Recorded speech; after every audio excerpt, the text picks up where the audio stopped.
Welcome to the February 19th, 2019, lots of 19s, episode of Reactive Consciousness, our in-depth podcast about what happened this week in our lives, on our 19th life. I am your host, vysethebold, and this is... Lotus Prince. And totally not Dracologist. Not Dracologist, so whoever you are, welcome. Also, by the way, you know what I'm reminded of is, I mean, this is going way back, but the Dark Tower, like... what, 1 or 2 or something, where it says, don't mention the number 19, and have a nice day, smiley face, with lightning bolts. yeah. I think it was in the elevator, I think, at the radioactive power plant, where he met that, like, gigantic, muscly dude. Yeah, I think I caught it, it wasn't in the form of some letter that was like, Stephen King does this sometimes, but he has, like, handwritten stuff in his books. Yeah, that was cool. Yeah. Anyway, that was actually one of my favorite parts of the book. That was after Blaine, like right after Blaine. But anyway, if it's after Blaine, then we're talking book like. Or was it right before Blaine? Well, Blaine would have been right book 3. 3. Yeah. So maybe 3 and the off. beginning of 4. Yeah. 1999 reminds me that game called 1999. Oh yeah, was that the one with I don't know if I'm thinking the right game, but was that the one with the guy whose sprite Shub and Jam Gaiden used for Baltheos? Like, it was like a shitty fighting game, and they just like took a sprite from it. No, that's Excalibur. Oh, excuse me, I was way off then. 1999 was a Muso-like game. That was the 1 million troops thing. 1 million troops. From that E3, like long time ago. That's right. Yeah, I was thinking it was like 99 Nights or something. Wow. Yeah, that was like I was thinking the number, but this game was like the words, and it was like Xbox only. Yeah, and it was made by Q Entertainment, you know, the guys who made Lumines, and like... Okay. And it must have had something to do with Konami, because wasn't it at their Konami press conference that the famous 1 million troop thing was done? I think they were publishing it. That's what it was. But, yeah, 1 million like troops. Wow. It's like the wow. greatest. It's so good. But anyway, we really do have to go on here, because we have a ton to talk about with the Nintendo Direct that happened last week. So I want to just like talk about some of the big things here. So I'm going to go over them in kind of chronologically how it happened on the Nintendo Direct, because that's how I took notes. But it makes sense with the way they laid it out. But the first one, game and the last game are a banger. So yeah. So the first is Mario Maker 2, which nobody I had always thought that first of all, I'm a big fan of all the games all the games from the Wii U making the transition over. And obviously, with Mario Maker 2, you're not going to miss anything. It's not like a sequel in that, it's a sequel tool set, so it's iterative rather than like just, it's not going to have missing content. I gotta say, though, I admit, I'm a little thrown off because I thought that they would do what they've been doing with other Wii U games, which is bringing over definitive versions, like, Mario Kart 8 with the DLC. I'm surprised it's just like considered a different Mario Maker.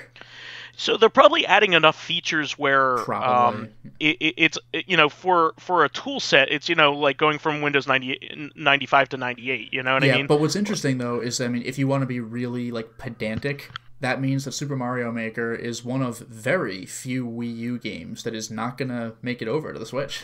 Well, you could say the same thing about Splatoon 1, but nobody's going to own a Wii U for Splatoon 1. It does have unique content in the one-player mode, but the two-player mode is also, which is what the major draw is. I gotta say, I'm actually more surprised that Splatoon 1 didn't make it over, because with Mario Maker, it's just like you said, where it's like, okay, it's Windows 10 instead of Windows 8 or something, but Splatoon 1 and Splatoon 2, like, I'm surprised it didn't bring over 1. Yeah, I mean, what they could do is just add an update that just adds the one-player mode, of one. Just the story segment. Because that's the only thing that's different. I mean, the Splatoon 2 encompasses all of Splatoon 1, like the multiplayer mode. So this is really good. This means that people can bring over their creations, hopefully. They can recreate them. They have more options. I hope they have some sort of input feature, or excuse me, import feature, because Mario Maker's levels, like the stuff that's submitted online, there's just so much of it. It would kind of be a shame if they were like, start over. They probably won't, if I had any guess, but maybe they have easier to use features. I'm sure everything is easier to use. Actually, does the Switch have a different online network than the Wii U? Yes. Because I was going to ask, could you just access Mario Maker 1 levels right now via the Switch and Mario Maker 2 or something? No, their online system, every Nintendo system has been exclusive to its own environment. In fact, that is pretty irritating.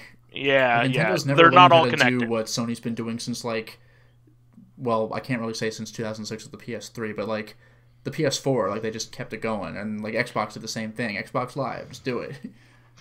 Yeah, but I have a lot of hope for this. This is really neat.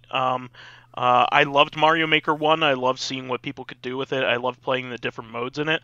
I'm not a big creative person in this regard. I like creating stories and things like that. I like writing, but I'm not really creative in the spatial sense, I guess, is the best way to put it. You're not a Minecraft player. Yeah, I'm not good at drawing or building.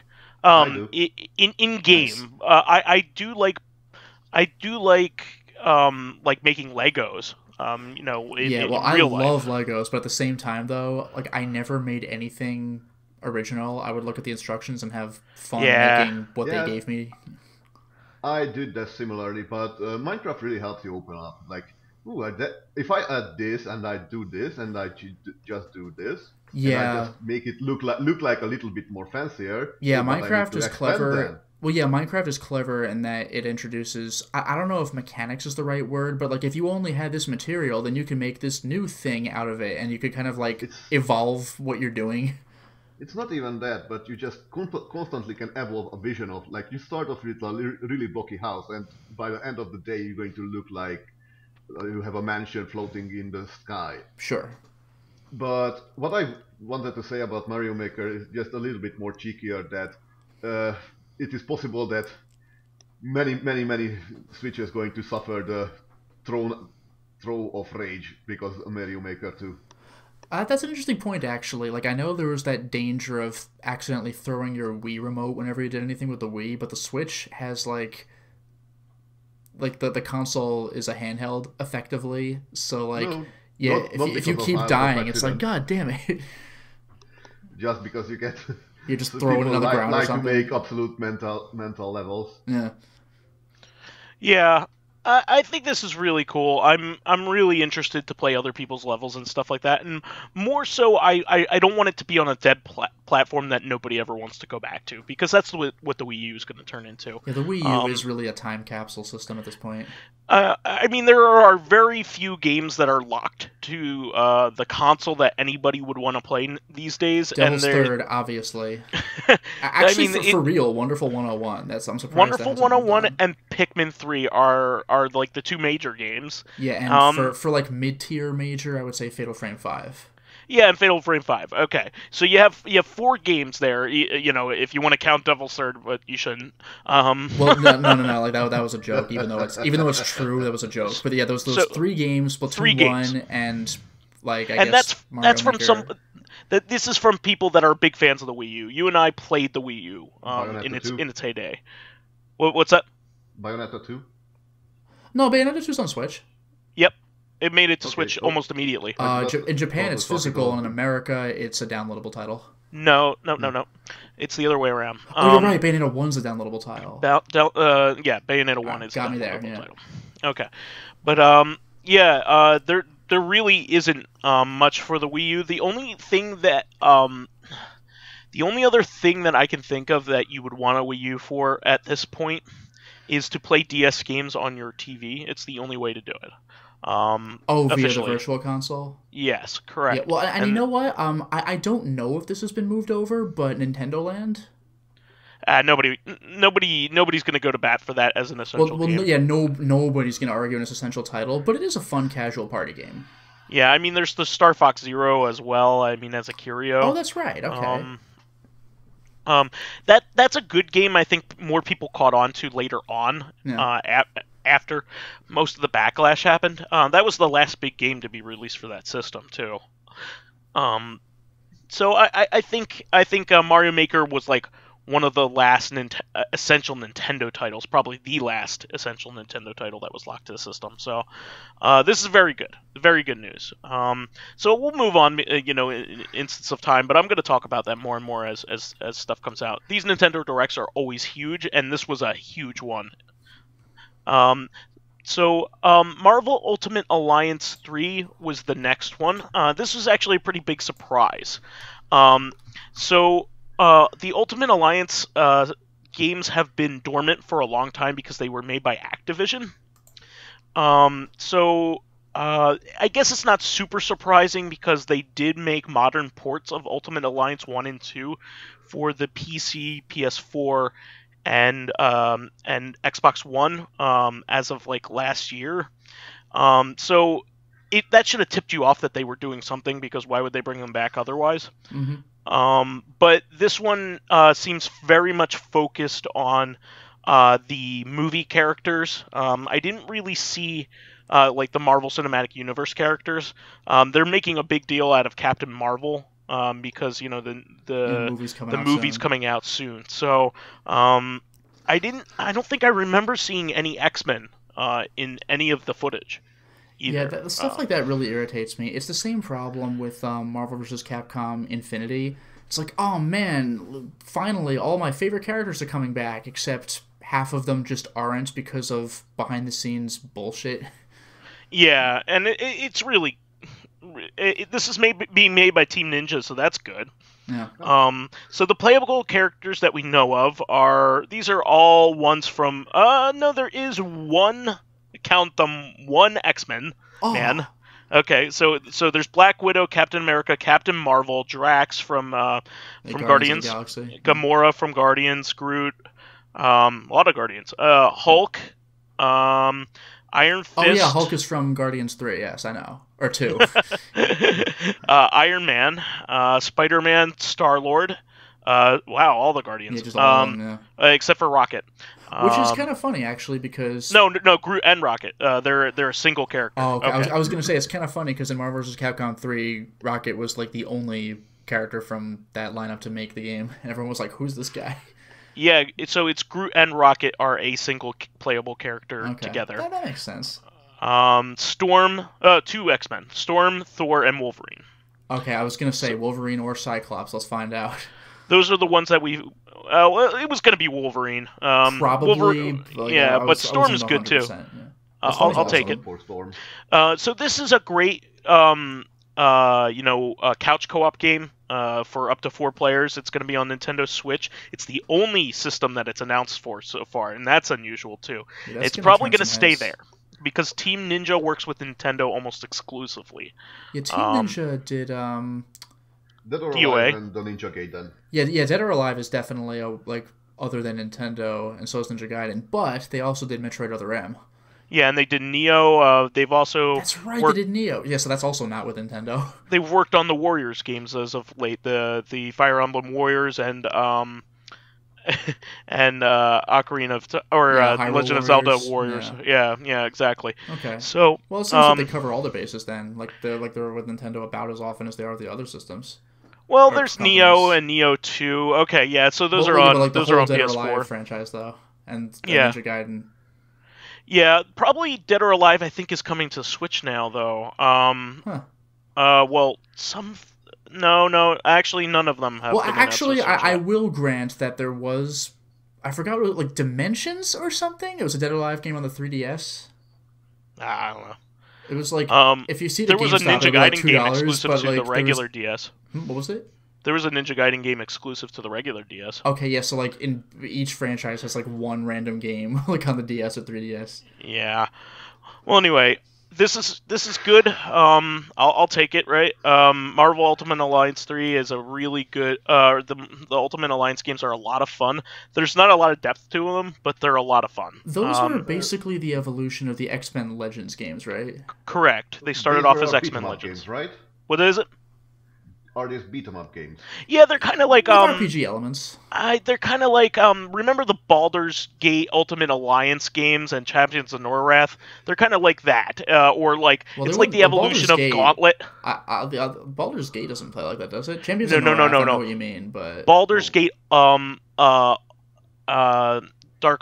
it's the action RPG Baldur's Gate. Oh, I never played that. Yeah, I've only ever played the like the just the Dungeons and Dragons style, like Fallout 1 like style Baldur's Gate.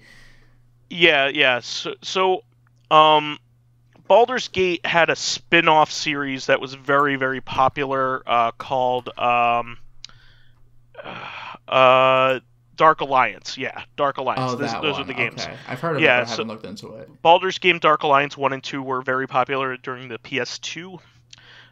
So they're action RPGs where it almost makes me 1 think to 4 of, people can play. It almost makes me think of Hunter the Reckoning, but nobody's gonna understand what I'm talking about. Yeah, basically like Gauntlet. What a Gauntlet eventually. The 3D Gauntlet starting on like the 64 and like the GameCube. All right.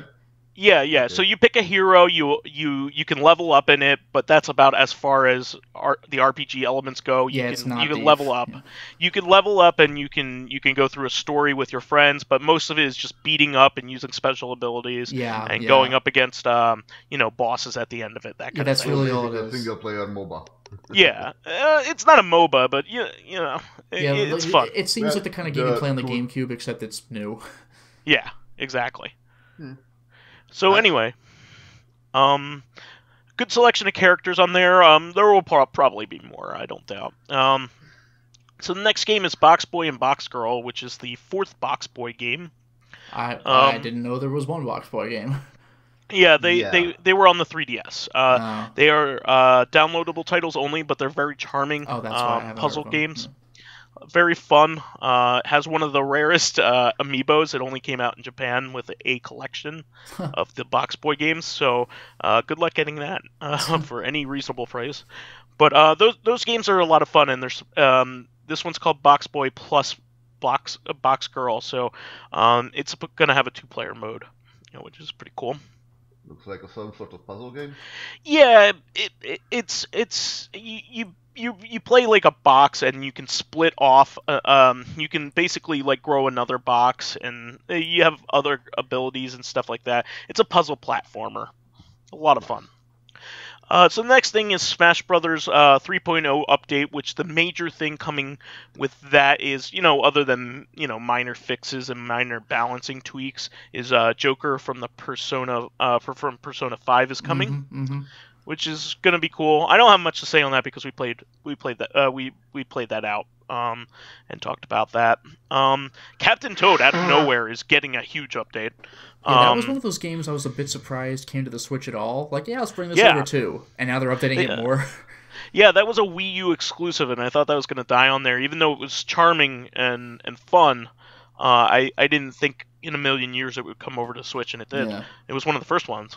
And apparently it sold decently on the Wii U, so that would be the reason why. But it's getting a major update with a lot more levels and a major DLC as well. So that's really neat.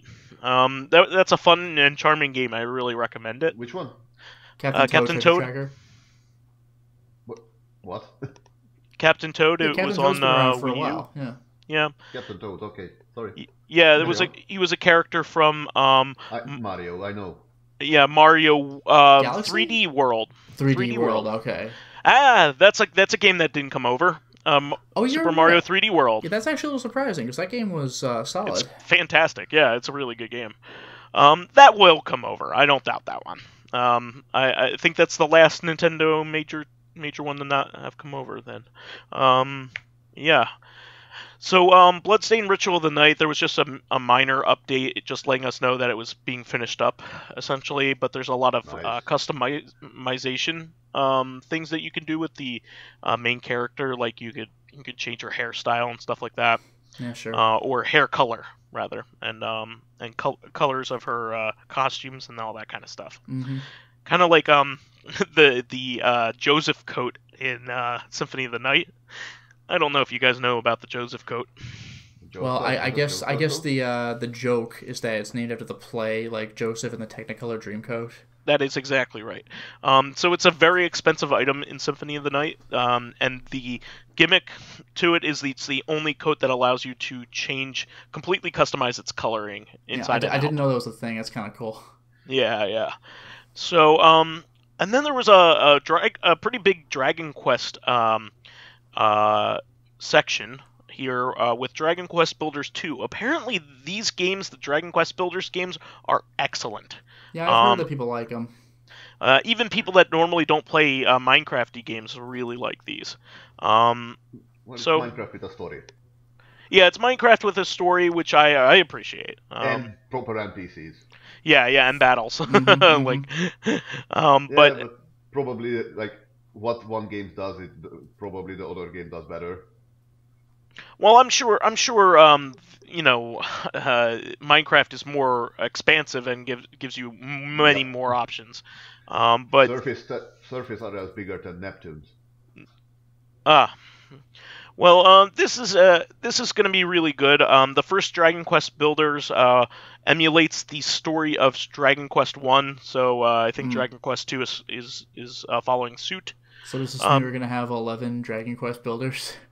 Exactly. Perfect. Including one that's just online and in Japan only. Yeah. And then, of course, Dragon Quest 11S, which stands for Switch, version of 11. And apparently, some people are going to be mad about this, but it's going to be the quintessential deluxe version of the game. It's going to be the best version of the game.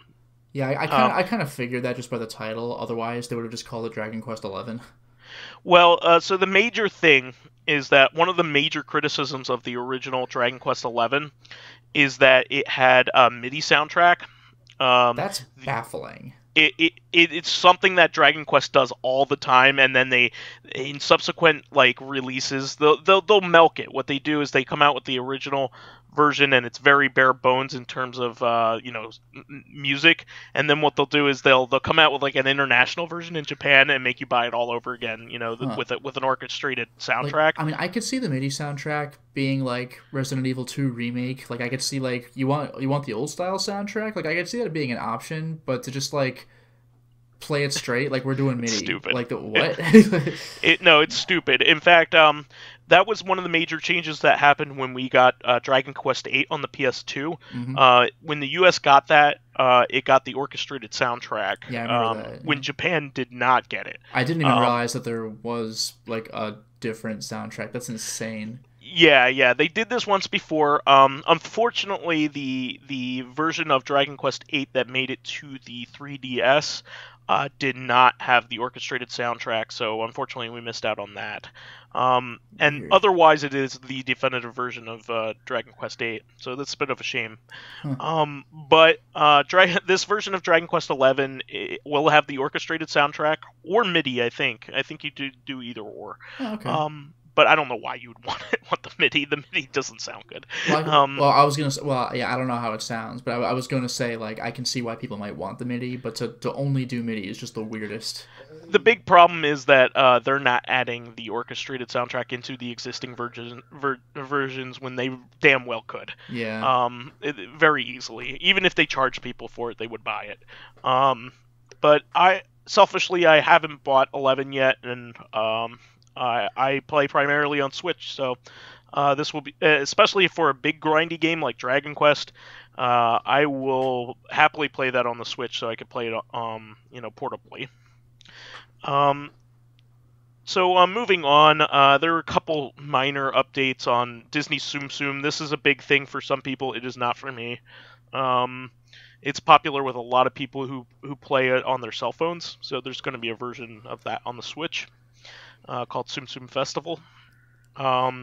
There's going to be this blew my mind. There's going to be a new update to the Starlink with Starwolf, and the reason why this is blowing my mind is this game is being clearanced out everywhere. Like you can go to like a Best Buy right now, and you can buy the original Star Fox version of Starlink for the Switch for like only $20. I don't know a whole lot about this game, but apparently it's fun. I just don't know a whole lot. I have a friend who shown me a lot of it because he really likes it. It basically you get a attachable little sort of stand onto the Switch. It's like a Games to Life kind of thing, right? And you get sort of this modular toy that you can place onto the slot, and you can slot various weapons onto it. And basically that instantly changes the ship in your game. So you can remove a rocket launcher from the left wing and place a minigun on it in real life, and that swaps out the in-game weapon. It's kind of cool. So it was like that Toys to Life thing, like Disney Infinity or the Lego Dimensions. Yeah, Lego Dimensions. What was the big one? The Spyro one. Skylanders. Skylanders, yes. Skylanders or Amiibo, just only it's more interactive in that way. It doesn't just add a single thing.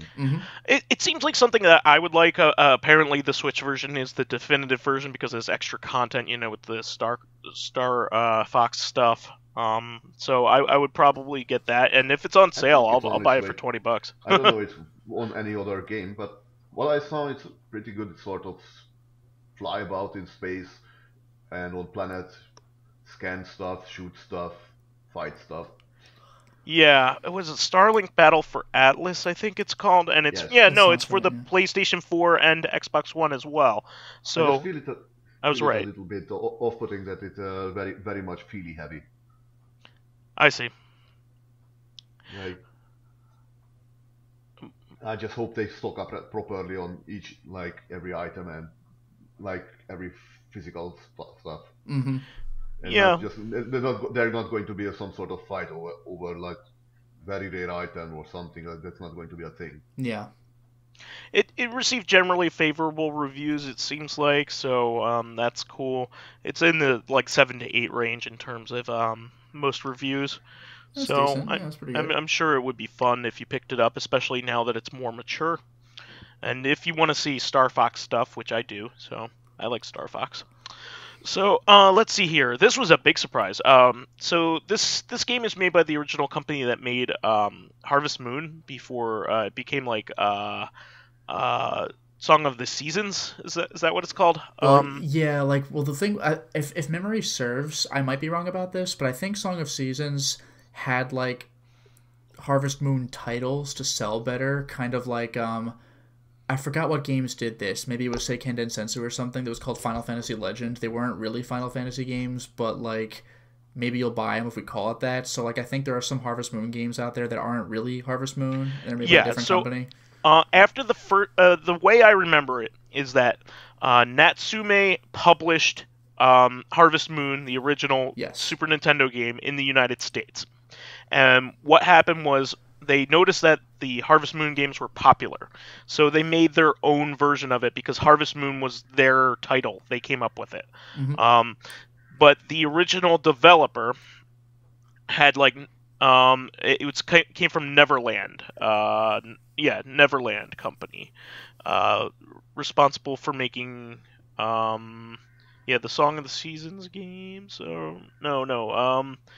They made the Rune Factory games, which is what I'm getting at. That's right. Okay. And the Shining Force Neo games. Okay. So Shining Force is like a mystery to me. Harvest Shining Moon series. Oh, Harvest Moon. Yeah. Harvest Moon games split off into 2 separate series, unbeknownst to the fans of it. Story of Seasons. That's what it's called. Yeah, Story. Yeah. So, but the spin-off is Rune Factory. Yes. Okay. So more magic style. Yes. Easy farming. Exactly. So, they made several spin-off titles. One of them was Innocent Life, which was on PSP, which was future farming, which is pretty fun. But this would be a spin-off of the original Harvest Moon series, which is now called Story of Seasons. The Harvest Moon series is its own thing now, just made by Natsume, not their original creators. So this is a Story of Seasons spin-off, so it's called Rune Factory. It was a pretty popular series on the DS, I believe, and they were pretty fun, but they're coming out with a definitive release of Rune Factory 4 on the Switch, and they announced a Rune Factory 5 as well. So they're coming out with 2 games this year. So crops are going in nicely today. Yeah, right? Rune Factory 4 Special and 5. So that's pretty cool. I'm not big into these types of games, but there are plenty of people that really love this game and this type of game, the farming simulator. There's a lot of fans of that indie game that emulates the Harvest Moon games. Yeah, Stardew Valley. Stardew Valley, yeah. I've heard people say that it's like possibly even better than some Harvest Moon games. Like apparently Stardew Valley like really, really kills. It's just great at what it does. Yeah, and they've added a lot of content, crawling, which is like insane. There's like a whole depth of a whole new level of gameplay that the other games didn't even try to do. Yeah, from what I understand, it's one of those games that you can just play only like during your year. Yeah. Like it's a nice game. like you don't have to play video games. You can just play that game. Yeah. So I'm sure fans of this type of game will be happy to see a new Rune Factory. I heard they were pretty popular back in the day, so that's cool. So from makers of Octopath Traveler and Blue Sphere, I think it's called Japan Game Factory, Oninaki is coming out, so another RPG. They make okay games, so that's fine. I think it's Octopath Traveler is Blue Sphere was just wonderful in Sonic the Hedgehog 3. I know that Octopath Traveler was a breath of fresh air for some people. From what I've heard, Octopath was good. Like, the presentation was just gorgeous. But from what I've heard, like, who you chose to play with didn't dramatically, like, affect the story based on combinations with other characters. They didn't really interact with them in unique ways or whatever. It was just, you're choosing the however many stories to see to the end. So it's like, okay. Like, it's like a good game that they could have done more with. No, okay, no. This is the people that made I Am Setsuna. I'm sorry, not Octopath Traveler. Okay. I Am Setsuna was another game. Like it looks like Chrono Trigger. It looks gorgeous, but I heard that like the environments kind of got samey. Like it's just like very white. Yeah, Tokyo RPG Factory. Like piano music and smoke. Yeah, they're called Tokyo RPG Factory. And so either way, like a gorgeous nostalgia-looking game that's like good. Yeah. So I think they are making this game, and that's cool. Like I said, they Lost Sphere is Lost Sphere. Yeah, Blue Sphere is what's Blue Sphere for real? Was that like that one Star Ocean game? Oh yeah, that is a Star Ocean game. You're right. Yeah. No, you're absolutely right. So yeah, that was a spiritual successor. That was like what, GBA or something? I believe so. Yeah, that sounds right. I can't believe they would rip off a Sonic 3 like that.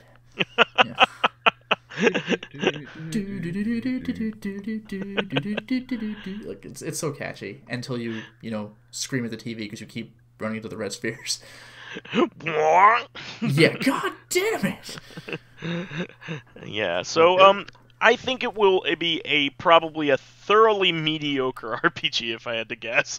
Not a bad one, just a very nothing to write home about, but no real complaints. Like, maybe I would have done this differently, but like it was fun. Yeah, exactly. Just like games that try, which is cool. Yeah, I mean, respect for that, for real. So let's see here. Yoshi's Crafted World had a minor update. It said that costumes were coming, which is kind of cool. They had like a little like Labo kind of style costumes that you could put on Yoshi to protect him. This was a pretty big announcement. Fire Emblem Three Houses. And they announced a special edition to go along with it. So this game, you play from 3 different perspectives from 3 different lands. And they're taking the approach, the same kind of like approach Fates. As Valkyria Chronicles 2, where you're basically like a high school student learning how to battle. Wait, that was Valkyria Chronicles 2, really? Yes. Mm-hmm. That's a little. Although then again, Valkyria Chronicles 1. Well, you were a teacher at that point. You weren't really a high school student, so never mind. Yeah, no. What they're doing is they basically put you through an academy, which is kind of funny considering Fire Emblem, like your characters die. Yeah, because in Valkyria Chronicles 1, you weren't really interested in war, but then war happened. And they're like, well, you're the son of, like, the best general ever. You're in. And you're like, oh, okay. No pressure. Yeah. But you could play this from 3 different perspectives, from 3 different houses that are actually allied, apparently, from the very beginning. So you could pick which house you want to be in, kind of like dynamic. Which house of Harry Potter. Well, no, that's actually really clever, because that's actually a refreshing change of pace, because the last Fire Emblem that did, like, the big... Like Fire Emblem Fates, where you play as one of 2 different perspectives, but those were I think those were like opposing sides of the war. Correct. So this is 3, not 2, and they're apparently allied. That's interesting. They're allied, yes. They basically have a Europe analog that is divided into 3 parts, and they're all allied. Hey, do you know what the Europe analog was called in Valkyria Chronicles? What was that? Europa. Yeah. It took me a long time to see the connection, but I finally got it. Yeah.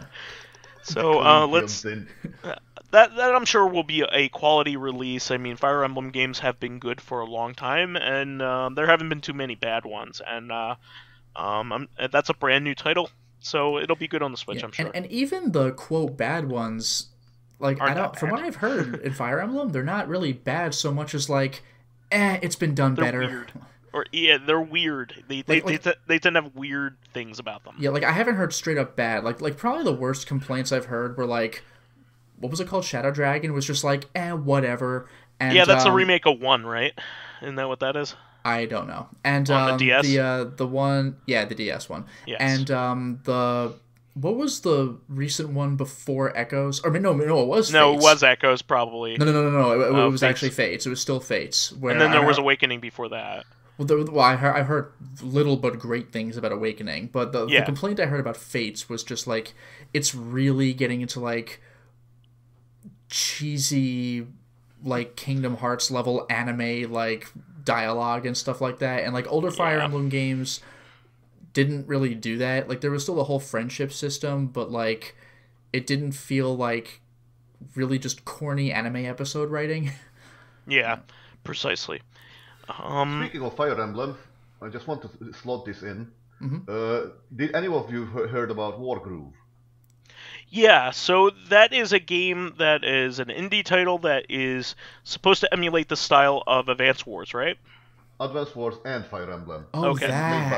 Made by Chucklefish, the guy who made, I wanted to say quickly, Starbound. Okay. I think I've heard like the name. I remember hearing it being like a new kind of Advance Wars game. I didn't know it took Fire Emblem aspects. Although then again, Advance Wars, like Fire Emblem, has the rock paper scissors aspect of unit types fighting each other. Apparently people are porting over like actual maps from and scenarios from the Fire Emblem and Advance Wars games. Oh, that's cool. To the game. Because it has an editor, yes. Nice. Yes. Okay. So you can download like whole Fire Emblem games or whole Advance Wars games on it. And I think what I saw, it actually has a puzzle mode. Nice. That's pretty cool. Anyone likes those games, I recommend looking it up. It's on Steam, and actually not anymore. I wanted to say that if you owned Starbound, you would get a coupon for it, but I think it's expired. Oh. That's still a cool idea. So, moving on from that, Tetris 99 was released for free. So this is an online-only game, I believe. It's a Tetris Battle Royale game, essentially, Yes. which is really cool that they released it for free. And there has been some recent news, recent being within the last day or so, from this recording. We're recording on Sunday the 17th. That there are more modes to come, which is pretty neat. So this is a game where like everybody can focus their garbage on a specific person or whatever, and fight to be one of the top people left. This is pretty cool because a lot of people were talking about how like basically like middle-aged women were actually some of the highest-ranking people, and they're like kicking their asses because of how good they are at Tetris. That's fantastic. Yeah, like people that you wouldn't normally see high-ranked on an online video game. Yeah. Have been that kicking just ass makes me in this. think it's like my dad. Like when he's idling, he's not like big into video games, but like he'll chill out and play like. Not Candy Crush because that's a phone game, but he'll do like Zuma or something, right? Yeah, like an equivalent of Candy Crush, like on PC. Yeah. So like, oh man, just so that would be like, I mean, there's Three no Wonders. such thing as competitive Candy Crush as far as I know, but like, it's like if you ever had like a Candy Crush Battle Royale or whatever, like my dad who does not play games ever would like school you in Candy Crush. It's like what, like just something weird like that. Yeah. Wanted to say that my mother plays casual games hardcore. Yeah, there we go. Yeah. There we go. Her favorite game is PopCap's Alchemy. Oh yeah, that's very sounds popular. Right. But I mean, it was just like when we went to like an old arcade. Like my dad hasn't played video games in like 30 years or something, and he like wrecks me at Space Invaders, and I couldn't fucking believe it. I was like, all right. Yeah, like my dad knows how to play Space Invaders and Asteroids really well, and he still does somehow. Yeah. And he never lost it. Mm-hmm. So that's pretty cool. But this is really neat. This is the first Nintendo published Tetris game since Tetris DS. Wow. So that's really neat. Tetris has been on the Switch already with Puyo Puyo Tetris, which is a great game, by the way. But this is a really cool new idea. Well, yeah, now that I think about it, was Puyo Puyo Tetris published by Nintendo? Because wasn't that on the Switch? Sega. Oh, Sega? Okay. Yeah, because they own Puyo Puyo. Okay. So that was published by Sega. That was an old compile property that they acquired. Yeah, I remember that was a game that Mr. Ryu imported, because, like, good luck for this game making it to the States, and then it did. Finally did. Finally. Yeah. It took a whole generation to do it. But yeah, I mean, it was like when I imported JoJo All-Star Battle. Like, no way in hell is America getting this. And then we got a physical release, too. Yeah, are you kidding me? Like, like you could go to the store and buy JoJo off the shelves. Like, that was outrageous. Yeah. It was like a GameStop exclusive, or it was GameStop and Amazon exclusive, I think. Didn't even have like an instruction manual and everything too. Like I was furious. The Japanese version had a pretty big instruction manual. Actually, that's what I'm remembering. Okay, but America, I think Europe did too. But America got nothing. So like there was that meme where somebody posted a picture on Facebook of like the open box with fucking nothing in it except for that picture of like Phantom Blood Dio. This is back when the meme was more relevant. Like you were expecting an instruction manual, but it was me, Dio. It's so good. That's great. So moving on, another multiplayer game going to be released called Dead by Daylight, which aped off a subtitle from Evil Dead 2, but apparently this is one of those games that's like an asymmetrical multiplayer game, kind of like Friday the 13th, if you followed that one. That game. Oh, I keep like Deadlight, or what? There was a game which was Dead Island sort of pseudo sequel, and I keep mixing it with Dead by Daylight. Oh, yeah, like Dying Light or something like that. Yeah, Dying Light is what you're thinking. Yeah. Dying Light was actually really good because it was like those games, but they added parkour and better. That was actually a really cool game. Yeah, wasn't it the game where like nighttime is like just terrifying because everything gets angrier and faster? Super zombies are start appearing and they cannot be shot easy punched down. Oh no. As for this Dead by Daylight game, I think these games are grown up from various sort of Gmod modification game modes, like Gmod Murder and Gmod Prop Hunt. Okay. Yeah, so essentially, for anybody who doesn't know what this is, one person is the bad guy and is very, very, very, very powerful, much more powerful than any of the other characters. And the only way to beat this kind of character is by doing certain objectives all around the map and working together by and large, and knowing what you're doing and finding weapons to equip yourself with. So your characters are generally are extremely weak and don't have much attack at all on their own, if at all. And you have to find weapons and ways of trapping the one person, guy. The monster. If I may advise, if anyone remembers the Friday the 13th game. Yeah, that's what I was saying. It's the same idea. There are 4 victims and a sort of horror character that is a slasher or some sort of monster. The monster has various abilities, skill sets, abilities with cooldowns, and it's basically its job to capture and sacrifice the players. The other players are doing small sort of quick time events, sort of chores to basically activate some sort of lock doors or like find car keys or something. Yeah, or booby trap them, that kind of thing. So Jason Voorhees was pretty neat. The way they portrayed him in that game was pretty neat, because what they did was they played heavy into the mythology of the series, and like also some of like the fan theories and things like that. They gave him the actual ability to teleport, because in the movies, he seemingly is just walking. He's just there. Yeah, he'll appear in front of somebody. But the thing is, though, in the game you could play as kind of different movie iterations of Jason. Yes. So one of them was teleport Jason, and one of them was like break down doors with no effort Jason. It's hilarious. Jason X Jason. Yeah. No, there was different skins, but I think you could select different skills. That's okay. Yeah. And yes, and what the teleport was basically that. You go in first person and you just dart around the screen like a rocket. That's hilarious. Like a guided missile.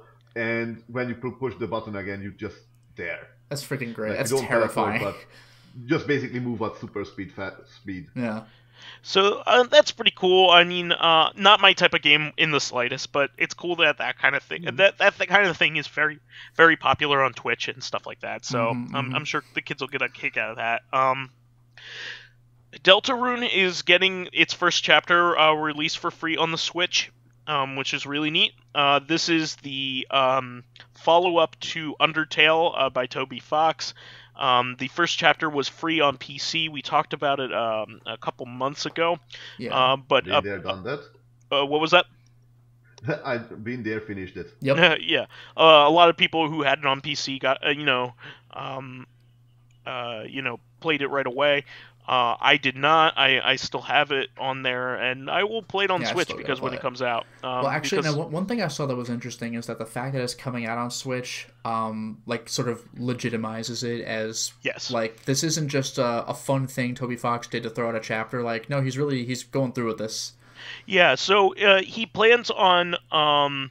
He made the first chapter. And he plans on making more chapters, and you will buy future chapters. But the first one is free, so that's pretty cool. I don't know what he plans on doing with it. I don't think there. Does it have a battle system? Yes. Okay. Yes, it has a fantastic battle system. Okay, cool. And it's different from Undertale's as well. I think there's still dodging mechanics, but it's not exactly the same as Undertale. But it's basically taking the combat system of Undertale and increasing it to an absolute magnificent level. Okay, so I'm looking forward to it. It seems like the world is all switched around from Undertale. Like, there are some characters that came over and some that haven't yet and that kind of thing, but it seems like it's different enough from... it seems like a spiritual successor, but with the same characters. It's weird. Well, yeah, it makes me think of Majora's Mask, where like you think you recognize everybody, but no, I'm not different. I'm just using the same character model, and you're like, oh, okay. But we'll see what he does with it, right? So that's cool. Daemon X Machina, I talked about this before. It's a mech game on the Switch. They released a demo for this for basically the first 5 or 6 missions for free, and they want to get people's input while they're finishing up the game, which is really neat. So essentially you're beta testing the game for them just to make sure people like it and that kind of thing. It seems like they're taking a big risk with this game, the makers of it, but apparently people like it. And this may work in their favor to get them some word of mouth, before the game releases, because the demo seems to be striking people well. So that's pretty neat. Need to look it up, but yeah, it's stylish mech action game. So Zone of Enders, maybe? No, that's like high-speed robot action, not mech action. Yeah, and with actual cockpits. No, yeah, but unreal. It's a Kojima game, everybody. Gotcha. There is Grid Autosport, which will be the first realistic car racing game, not for any of us, but it's cool that another genre is coming to the Switch, so that'll be cool. This one, this next one is a pretty popular game for people who played it. Hellblade: Senua's Journey. Mm-hmm. This game got a lot of buzz for its artful depictions of people suffering from mental illness. Mm-hmm. So it treats the subject matter extremely well. I should say, and has gotten a lot of awards based on it. They interviewed a lot of people with the mental illnesses that the game portrays, and it's done in a tasteful way and an artful way. So it's a game worth playing, which is really neat.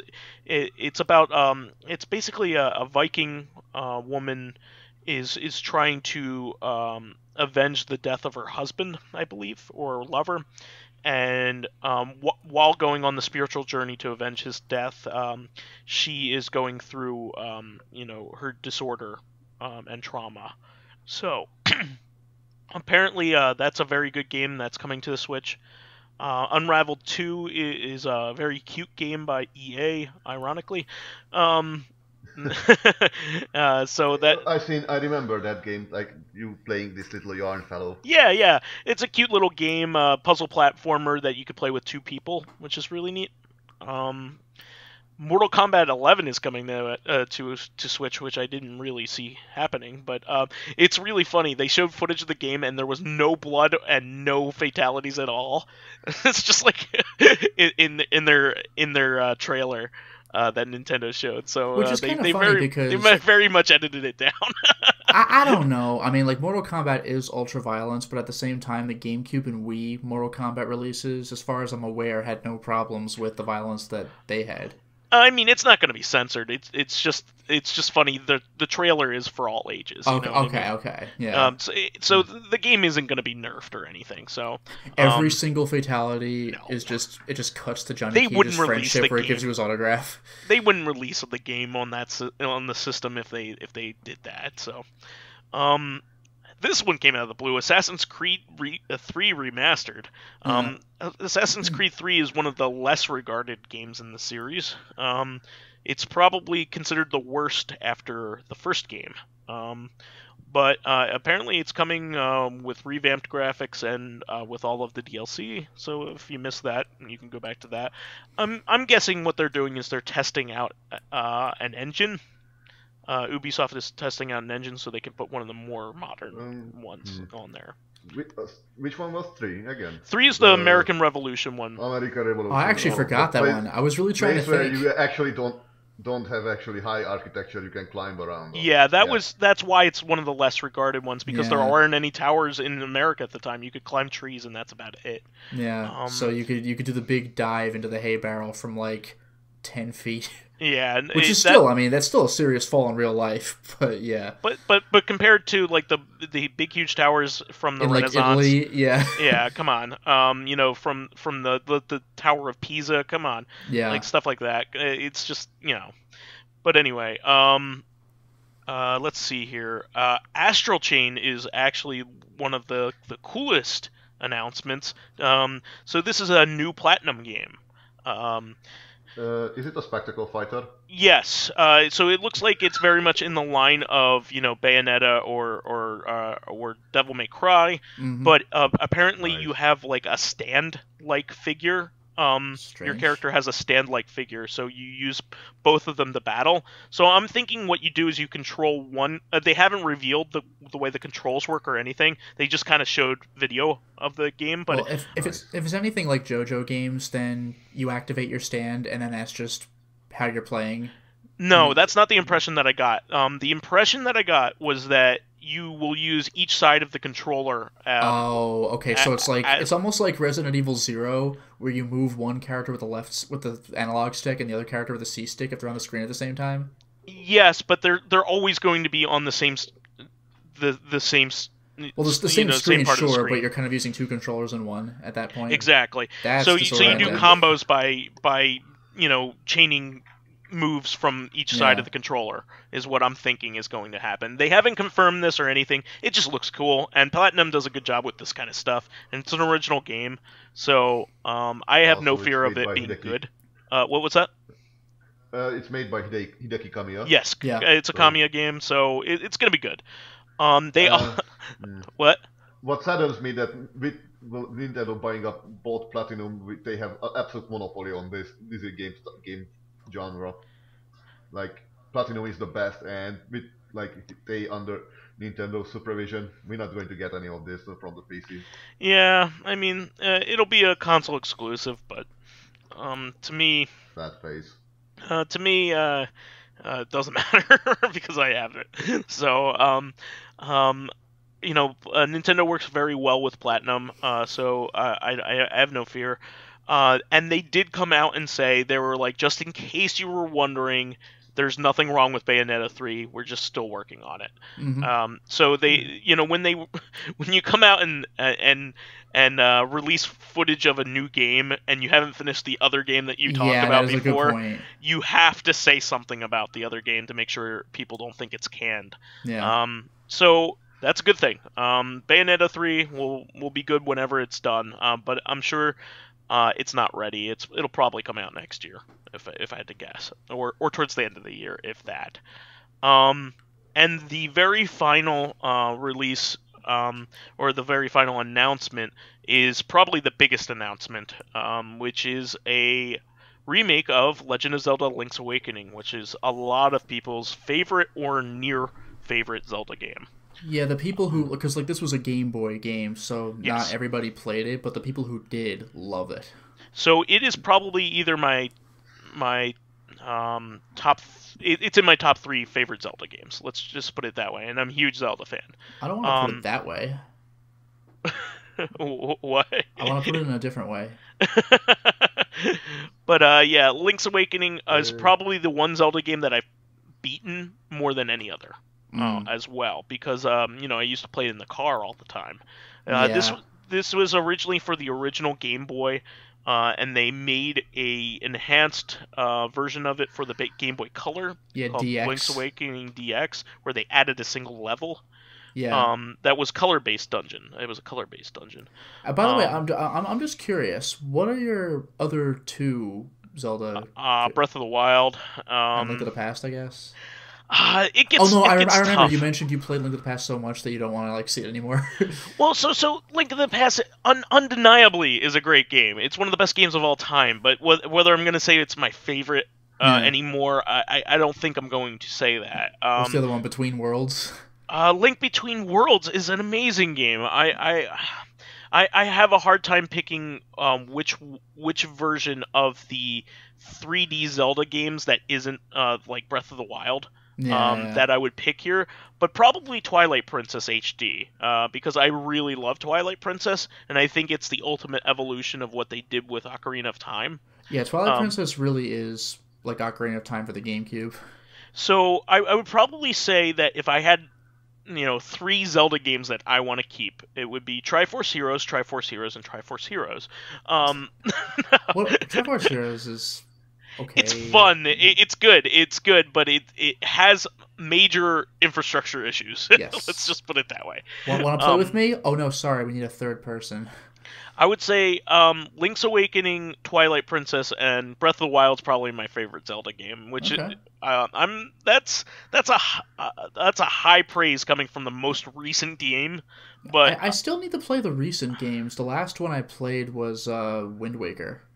So that's not true. Twilight Princess. I've beaten all of the console games, except for the multiplayer games, except for Zelda 2. Oh, that's right. Yeah, like so not including Four Swords, for example. Yeah. I have not beaten the Oracle games. I have not beaten the 2DS games. Did you ever beat Crossbow Training? I did beat that, actually. Are you really? Okay, got me there. The DS games, from what I understand, are not, I not heard the best. Phantom Hourglass was okay, and Spirit Tracks was better. I heard Spirit Tracks was better. But I haven't beaten the multiplayer games. Right. But I would if we got around to beating those. But I think this is great. So they decided to do it in the style of this is a blast from the past. 3D Dot Game Heroes. It very much looks like 3D Dot Game Heroes, but not in the voxel sense. Just from a screenshot I saw, it gave me sort of like a mobile game graphics vibe. No, so it looks like almost like a diorama. Remake? It looks like a diorama. Like it looks like they have like 3D texture. Okay. They're like low polygon but charming. It's and with high resolution. The best way I can describe it, which is kind of crazy just by itself. The best way I could describe it is it looks like 3D Dot Game Heroes, but not made out of voxels, made out of low polygon. Okay. There's a weird game to bring up. 3D Dot Game Heroes. So it has that it's a solid game. It has that field of view that is out of focus. If it's too far away. Sure. So it's not like a pixelated game. Yeah. But it's still neat looking, and there are people complaining about it. I mean, you're always going to have people complain about something that's a little unusual. But I think it's supposed to have kind of a childlike feel to it. Yeah. So I think I'm all for it. I'm a huge fan of Link's Awakening, and if they add content to it, which I'm sure they will, I'll be glad to play that. But it is one of the weirdest Zelda games as well. Yeah. It has Goombas in it. It has Kirby in it.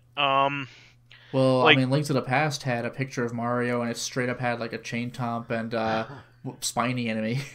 Well, Link's Awakening does have a chain chomp, who is a dog in the game, not an enemy. Well, that actually makes sense because the original concept for chain chomp was based off of like a dog chained to a post.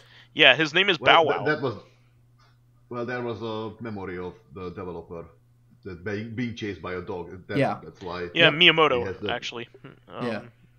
So no, you're right. So it's pretty cool. That's how they used it in Mario 64 as well. He kind of has like a dog-like. That bark when he lashes out. Arr. Yeah, exactly. He has a dog-like disposition, but So I'm really excited about this. I'll be happy to play it again. I'm hoping it's the definitive version of the game. It also is one of the more emotional games in the series because up until this point, you got to think this was one of the earliest Zelda games. It's the fourth one. So in a lot of other series, that's far into it. But that's an early Zelda game. The only other Zelda games before this were Zelda 1, Zelda 2, and Link to the Past. This game was really neat. It had a lot of really cool things about it. It was very it was unusual in that you didn't need to use your sword to play. I don't know if you guys remember this, but you could actually pick two different items to be in your button slots. I forgot about that. Yeah, the sword was one of them, so you could have unequipped your sword if you like. Yeah, so you one of the things that you could do in the game is you could make missiles by selecting a bow and arrow and a bomb and shooting the bomb with your bow and arrow. So that was a really neat thing. Another thing that you could do is jump in the game. which was unusual. You can only jump in Zelda 2, really. In this game, you can jump from an overhead perspective. Zelda 2 was, sideways. Side-scroller. Yeah. So, and they really didn't ever add that ability into any of the games later on, either. Zelda historically hasn't had much jumping, except for in Breath of the Wild, I should say. The closest I can think of is like starting an Ocarina of Time, like running off of a ledge, you auto jump a little bit. Yeah. Jumping has never really that was more of a logistical thing, but there was no jump button. I should say it's all scripted. It's where you could jump. The game told you where you could jump essentially. So this is really neat. It has characters that have never showed up ever again in the series. For obvious reasons if you ever played the game. But also has some of the best music. Has a really cool cameo from Wart from Mario 2. Yeah, and what's amusing is that I'm not going to go into it, but there's a reason he's around. Mm-hmm. And it was confirmed that it's him. Apparently, his localized name they didn't like Nintendo's localization staff didn't realize they were supposed to be the same character because in Japan Wart's not called Wart, so they just literally translated his name. So it is supposed to be him. So that's pretty cool. So really cool, awesome stuff. It also has some of the best humor in the game in the series too. One of my favorite games. So I'm really looking forward to it. I'm always looking forward to Zelda, but even more so this time. And I think that overall this was one of the best Nintendo Directs ever. Really cool stuff, lots of stuff that we didn't know about. And I'm sure there will be plenty more as the year goes on as well. Do you guys have any final comments on this stuff? Not particularly. Give us Platinum Games. The salt is real, huh? No, it's sadness. It's sour, so it's sour, not salt. Yeah, I mean, what they have two games coming out that are Nintendo exclusive on their docket, and they canceled with a Scalebound. Yeah. Well, that wasn't their fault. That was Microsoft that canceled it. So, and that's a big shame. It looked like they had a lot of that game done. It looked like a combination of Devil May Cry and Draken, two games I absolutely adore. Yeah, It looked neat. I was upset that game was canceled. I really wanted to see that happen. It's a shame. It's a shame because I love the trailer for it. I wish I had never seen the trailer because I'm like, oh, every time I watch it, I'm like, oh, that could have been a real game. But unfortunately, that wasn't the case. So I think we'll wrap up for this week because that's just a ton of stuff. We will actually come back for on Thursday with on CoreCon. I think what we're going to do is we're going to talk about the non-Nintendo Direct stuff that happened this week, just so we could get it all in. So, but we wanted to address the Nintendo Direct first because it's just such a big topic, and everybody was reacting to it as well. So that is the show for this week. Please remember to subscribe to the Corrective Consciousness YouTube and SoundCloud pages. While there, please give us thumbs ups, likes, and 5-star ratings on iTunes. It helps promote and spread awareness of the show, and any bit of encouragement helps keep the show going. You can also catch us on Thursday for our sister podcast, Corrective Consciousness, the podcast where we explore the profanity of top vultures. Finally, you can Wait a minute. Fuck off. That's more crowd than vulture. That was a malapropism. Finally, you can friend me as vysethebold on Steam, PSN, Xbox Live, Twitter, Switch, and Battle.net. And you can follow me on my YouTube channel, Lotus Prince. You can hit me up on Twitter at Lotus Prince. And finally, if you are interested in seeing my videos early, getting in on exclusive live streams, selecting upcoming games for me to Let's Play, or even getting in a conversation with me and other patrons on Discord, then perhaps consider swinging by my Patreon account, which can be found at patreon.com/Lotus Pound. That's what I know what I said. It can be found at patreon.com/Lotus Prince. POTUS Prince. POTUS Lawrence. Also, currently, while it's only Patreon exclusive right now, it'll be available for the public later. Currently, finally uploading the Let's Play Vice and I did of Doki Doki Literature Club. So get ready. Oh, and boy, was this a fun LP. It was a trip. We really enjoyed it. Can't wait. It took us a little bit of time to do this recording, but we got through it, and I loved doing this game. I always love doing visual novels with Lotus, and that's kind of our thing. We do co-ops on those. But in this game, it was particularly fun. Yeah, well, the beauty of it was that you don't like dating sims, so it's like, nope. let's see how this one goes, and you got interested. Absolutely. Really, really cool. Guys, definitely check it out on Lotus's channel. Definitely go back there and unsubscribe to Corrective Consciousness. Yeah, it's perfect. Yeah. But yeah, so like the first few episodes are on Patreon now, but by the time this episode of the Corrective Consciousness podcast, or Reactive Consciousness in this case, by the time this podcast airs, episode 1 will go public in just a couple of days. Okay, awesome. Well, definitely check it out. It is a good time, and go towards the end. If it's not your type of game in the beginning, it will be by the end. Just trust us.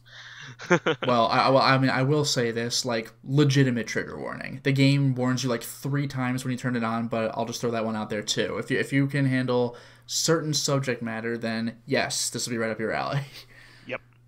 Okay, and Dracologist, would you like to do your outro? You can find me on Discord, Lord of the Crocosverse channel. You can also find me on now this Castle Satororvan channel, also on Discord, and you can find me on Steam and on Skype as usual. And you're quite fun with what you like to show me on Steam. You're like Lord of the indie games, the unsung games. So I like to dig around. Yeah, Steam you find some definite like unsung hero kind of games. Yeah, it's true. Yeah, every once in a while you're just like, here's a game. I'm like, I've never heard of this. And it looks amazing. Like because I generally Shrouded by Sanity was like really cool. I'm glad you like it. Absolutely. I still need to finish that bloody thing, but yeah, me too. I'm happy that it actually has 2 sequels by now. Oh, really? That's awesome. Yes, one is a Castlevania-style game, the other is a top-down shooter. Really? Both in the same sort of pixel art and same universe. Nice. Neat. Well, we'll have to discuss that another time, and we'll catch everybody on Thursday for an update on all the news from this week that wasn't Nintendo related. Until next time, everyone. Good evening.